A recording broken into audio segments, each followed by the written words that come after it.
Does anybody know the mission statement of our organization by heart? We build the political will for by empowering individuals to have breakthroughs in their personal power. Yeah, it's great. It is so powerful. We build the political will for a livable world by enabling individuals to have breakthroughs in their personal or political power. Sometimes we just say personal power because it's all the same, right? And we have one rule, and that's why we don't have a manual. We don't really have a manual. So what is our rule? Our one and only rule. And it just, everything flows from there. Yep, respect and admiration for service. So that makes it really easy. It's a really great starting point. And that just, but then we have our core values and all that. And, so, and getting to our core values, I'm not going to go into them, but I was struck by what Rolly said. Yeah, we're laser focused on, carbon pricing and now a little bit more financial flows and making sure those complementary policies to carbon pricing are working well. Especially the cap, because the carbon pricing policy has too many holes in it. But we also have integrity. And that means that we see the bigger picture and we embrace the complexity. We know this is not going to be solved by 8-word sound bites. This is going to be solved by community and courage and people speaking out, and just keep saying it over and over again. And you are all powerful messengers. You all have a huge social network. When you do things, you change the world. And I'm getting goosebumps saying that, so I know that's the truth. Okay. So I was brought up that we're so organized and like it's rock solid. And that's because we have our values, and I'm not going to do them. I want to focus in on our 5 levers of political will. So we have 5 levers of political will. They're written down up there. If you forget them, they're at the very bottom. And so we do lobby. That relationship building we do with our members of parliament, really important. That's pretty central to what we do. And it's hard to imagine being a citizen climate lobbyist without the lobby part. But, in some parts of the world, governments won't let them lobby. So we should consider ourselves really lucky. So we work with media, mainly mainstream media. Social media is a nightmare right now, but we'll see. We do grass tops. We do a lot of grass tops relationship building. So, like, for example, we had over almost 400 businesses sign an open letter to the government of Canada saying they supported a carbon price rebates back to citizens in 2015, which gave our government courage to do it. So we showed them that there was a community business support for what they wanted to do, because if you do not get the business person, you do not get to be in the government, right? The small and medium-sized enterprises are so important to not get angry when you're making policy. That's one of the rules I've learned along the way. And then we help you with chapter development and also national development. The reason why I'm telling you all this, because Vince in a few moments is going to lead you through a facilitated visioning exercise. So yeah, we do all those things locally. We lobby, we do media, we do grass tops, we do grassroots, we do, and then we do the development. And every month we meet about 3 times a month, usually at least twice on a national call. So you can check in and make sure you know what's going on. And then we have something national, like right now we're having a national event, right? So, but a lot of times it's just public education. So we have a structure. Every single month you get a action with laser talks in it. We've never missed a month. We've done the same thing for 13 years. So we're kind of like a soap opera. You got to learn about us a little bit, but if you walk away for a few months, you can come back. Lastly, so we have what we do. We have the way we're organized with those monthly things. And then we have literally 28 national action teams organized under each of those 5 levers of political will. So some of them are like, I call yours a Quebec action team because you're working at the provincial level. We have an Ontario action team. We have a Manitoba action team. They're so excited the WAP Canoe got elected. They're so excited to go lobby the new government in Manitoba right now. So there's a conservative action team. There's Mark, who runs the letter to the editor writing team. There's all sorts of action teams. Usually there's a conference action team. Yeah, usually there's a conference action team, but I by design knew this conference was going to be small because of COVID and because of disruptions. I just wanted it to be small. And I really, if you get over 30 or 40 people in a room, you don't get intimacy. The next conference, there'll be a conference team and it'll be much bigger. So that all being said, we're about to embark on about an 8-month journey to build our strategic plan for 2025, thinking that an election will be held in October 2025, but we all know that could go sideways. But that's the plan. And we have to also pass through COP28 to get a better idea of what's happening globally. And by June of 2024, we're going to have a strategic plan. We've done this twice before. We take months to do it. We listen deeply. Lastly, let's all take a breath because I'm about to hand over the microphone. I'm so grateful that I have Vince here to do this. Jane Jacobs said, all good problem solving begins with a good questions. So we're going to give you 2 good questions and you're going to brainstorm, and don't worry about being wrong or right. You're in a small, intimate room. There's lots of love in the room. You're going to have fun. And Vince takes it over. Vince from Environmentum, please come up.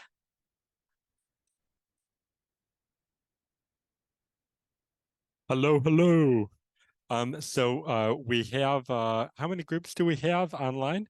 We have 1 group online. Okay, so we have directions for the group online and directions for in person. So I'm going to talk directly to everybody right now, and I'll be back with all of you in about 2. So online, do you have access to the Google PowerPoint slide deck? Okay, so in the Google slide deck, there's going to be a little brainstorm thing. And actually, if you want to listen, I mean, it'll be a little different, but very similar. So we're going to be brainstorming around key question number 1, and it's going to be a silent brainstorm. So in your group, in the slides, that you're going to have 1 slide per person, and your name is going to be on that Google slide. So you'll just scroll down and find your name, and there's going to be like 8 boxes for you to kind of like fill out. If you have more than 8 ideas in the 3 minutes you have for silent brainstorming, then just Control-C, Control-V, make a few new boxes for yourself. And we might even have a screen share of what that might look like. Or maybe not. I don't know. I see a screen share icon. There it is. Oh, look at that. Yeah, that's what it looks like. So you can see that. You could scroll down 1 slide. That's what the slide is going to look like. Presto, there it is. It says type idea here. Where do you type your idea? Oh my goodness, it's right there. Okay, so, and then if you scroll down a little bit more, oh look, you got the stop sign. This is where you stop and you summarize that idea. What's your resting idea? The idea that just says stop. Okay, so, and that's where, so after you do your silent brainstorm, you're going to come up with what are we thinking about here? And so you'll spend 3 minutes on the silent brainstorm, and then as a group, you're going to go to that summarizing slide. Okay, so any questions online? How clear are we there? Clear as mud?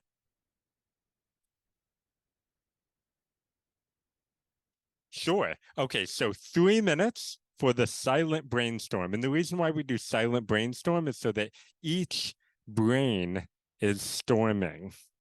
When you do the verbal brainstorm, you've been in a verbal brainstorm like that, where there's like somebody talking, like me, and then everybody else, and somebody's talking, everyone else is kind of like listening, and there's like 0 brainstorming.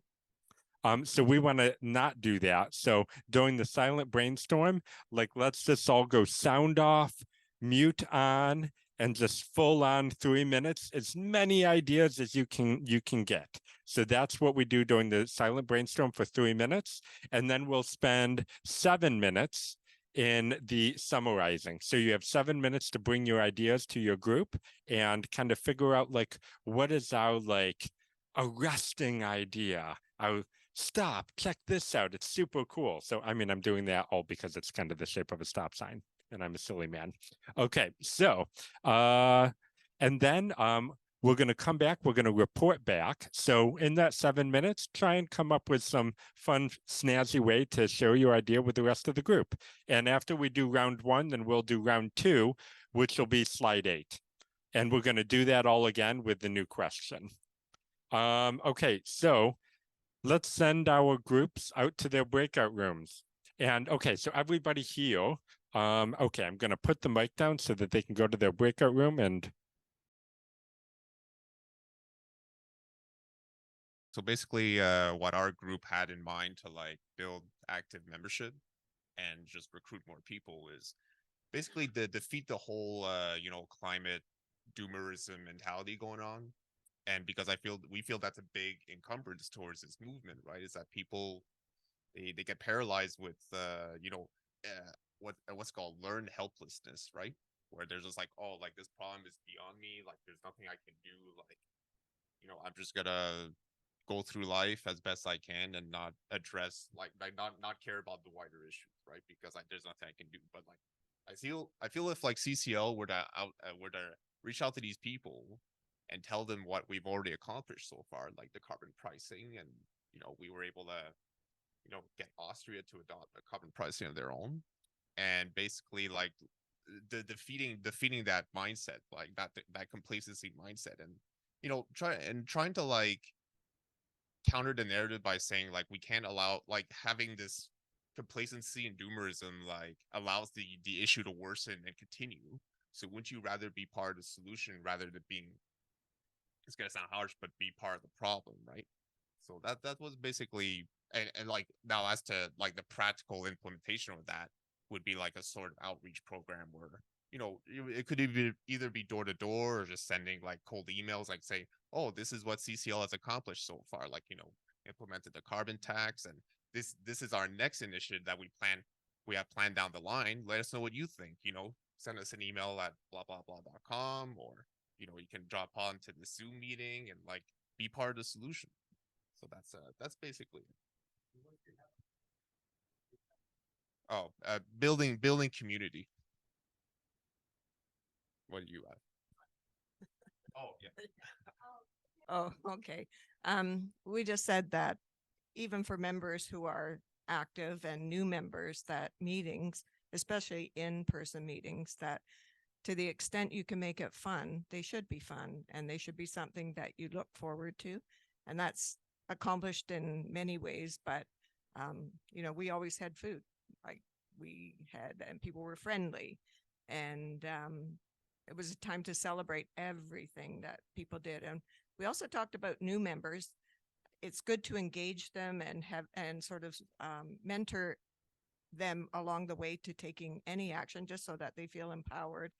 And at the same time, allow new members to be completely passive until they're ready to take some action, that they feel comfortable and ready to take that kind of a step.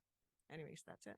Yeah, like especially having people feel like pessimistic. Like I feel validation is very important, because I remember prior to this kind of you know, participating in activities, I was like basically like I was a climate doomer. Like I just was moping around and like in bed and just thinking about the climate crisis and like, oh, you know, why was I born if not just to like suffer that thinking about that, right? But then I figured, okay, well, might as well do something about it if I'm going to be spending my time on this planet, right? So, you know, it's a more productive use of my time.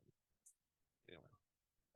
Okay, I'll do the first one. So one of the ideas we had was to engage people right away by giving them a small job to do, or a bigger job, if possible. That's what brought me in.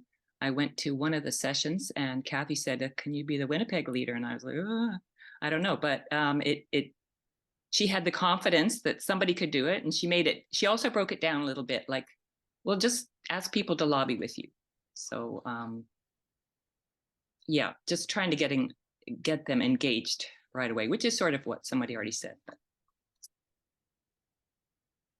And then our second idea came from Lorne, actually, and it was hosting some sort of public game-like event that has measurable goals related to climate change reform. So as an example they gave was, if I take public transit instead of my car, how does that look for my emissions? And then make that kind of like a public competition or friendly contest and get people involved that way.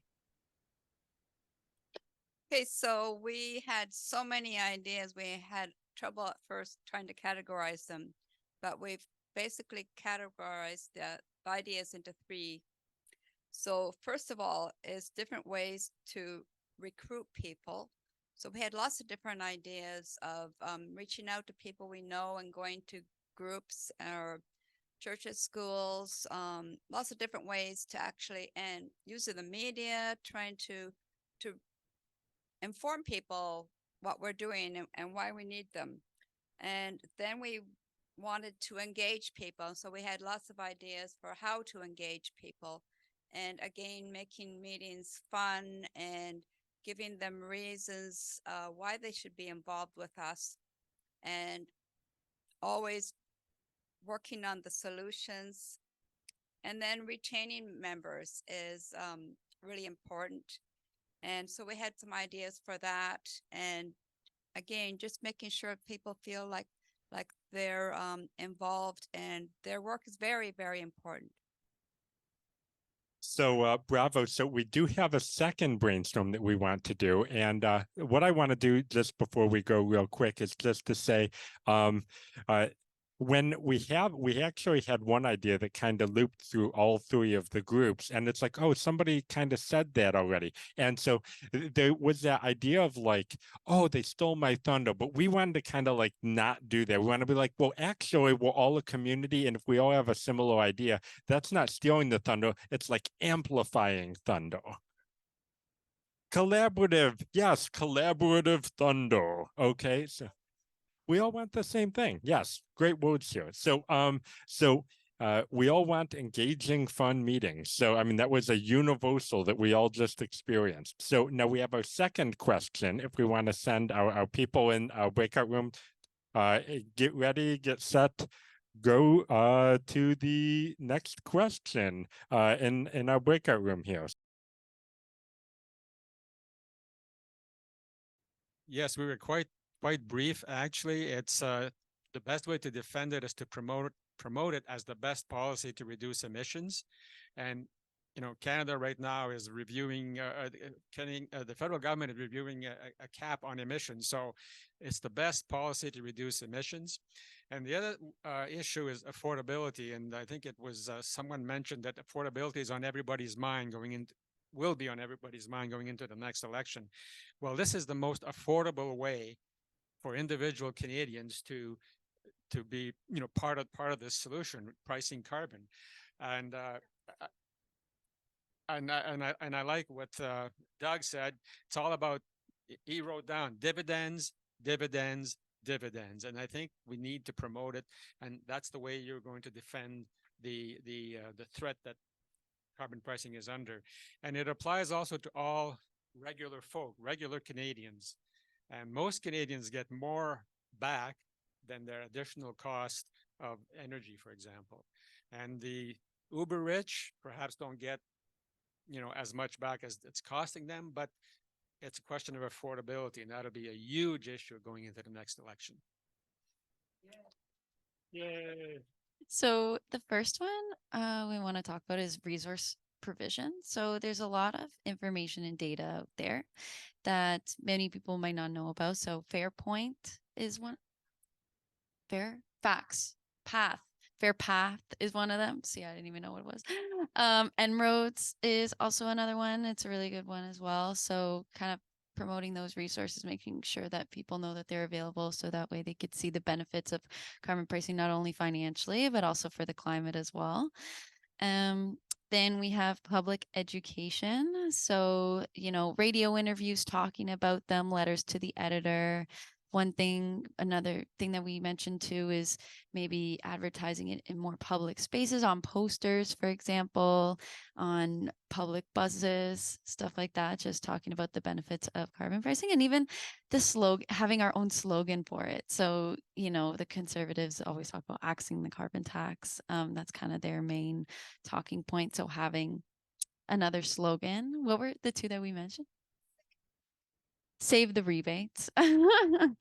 Save the rebate. Show me the money. Yes. So coming up with cool slogans like that. And then also just making sure that when you talk to political officials that you're realizing who you're talking to and you sync some of your talking points to the audience who you're addressing. So finding common ground, like looking at case studies where Conservatives have implemented a carbon pricing system before, like in Quebec, for example, they have a cap and trade system that was implemented by a Conservative government at the time. So drawing comparisons like that, I think would really help support the cause and get, members of all parties sort of on board. So we need to get some good rhymies. Carbon plate. Oh wait, no, on my plate. Carbon rebate. I don't know, whatever. I'm just thinking out loud. More rhymes. Okay, in the back. Do we have somebody who can come up? Ruth, I see you reaching. Yes, okay, you've got a hand. So at our table, we focused a lot on on the individual level, when people just don't want to pay the carbon tax. And Vince came up with diffuse the tax bomb. And the one suggestion from the table is that we don't have to accept that it's under attack. Like, we don't have to be on the defensive when we are speaking with people who are in fact, hostile towards the idea of a carbon tax. And, try to meet people at their own level, try and listen to what their real issues are. Because if you put it back to them, then you find where you can meet them. And if they, if it's a cost, like, you can then maybe talk about, there is a rebate. Are you aware of the rebate? If it's the idea that the government's imposing something on me, and it's like, well, you might be able to talk to them about different programs, and maybe even say, if you don't like the carbon tax, what would you suggest? Like, what are your ideas? Because the cost of doing nothing, if they're at least at that point, is that something needs to be done anyways. There might be better way of speaking to people by listening more and maybe speaking less. Okay, I think that's it.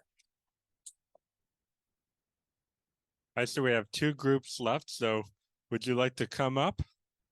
Thank you, James.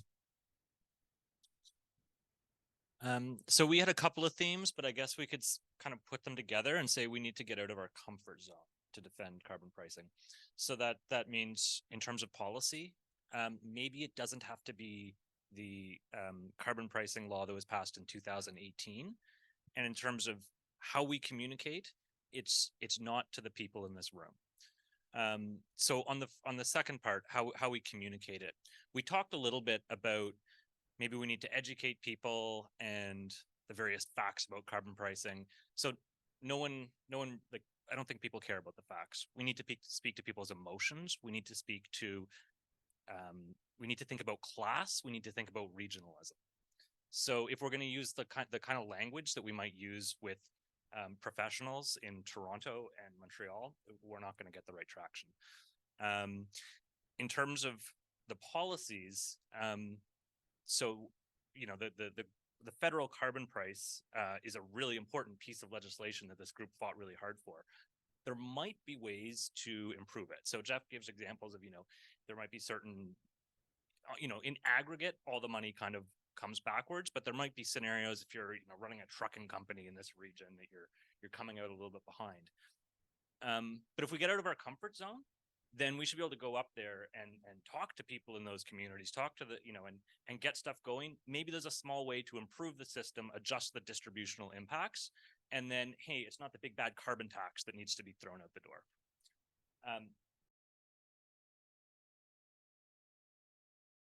Oh, okay. So we also sort of spoke to public education.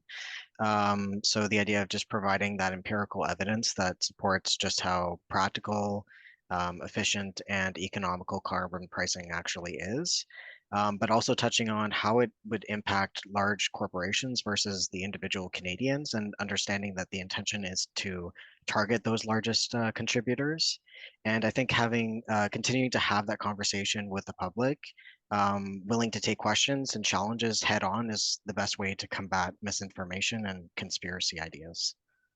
And the second one had to do with personal motivation to meet people where they are. And if we could somehow use the arts more, somebody mentioned appealing to people's emotions. So arts, music, I don't know how, but maybe link with some people in the arts, fun challenges, listen, to people's different motivations and appeal to those. Lori, that's a great idea. And on June 2nd and June 4th, we're already starting to get in motion to build the world's largest dream catcher on Parliament Hill with an Indigenous artist. So it's going to take us 8 months to plan for that, because we want to get like 300, 400, 500 people on the hill. So we're working in collaboration with a lot of groups, because she's right. Arts make you think differently. It's not only political will that we lack imagination, and arts open up our imaginations. So great idea. All great ideas. Like, I've got chills from all that you were saying. This was very therapeutic for me. I hope it was for you. There's food in the back. We'll take a 20-minute break. And for those of you online, we're going to be doing some lobby training and lobbying prep. You're welcome to stay. It might be boring. It might be fun. You're welcome to stay, but go take a 20-minute break. We're 10 minutes behind, but that's okay. We started 10 minutes late because there's a lot going on outside. So thank you, everybody. Oh, and thank you, Vince. Oh my goodness, Vince, putting it like, yes, Vince, sorry. Woo! We worked on that all last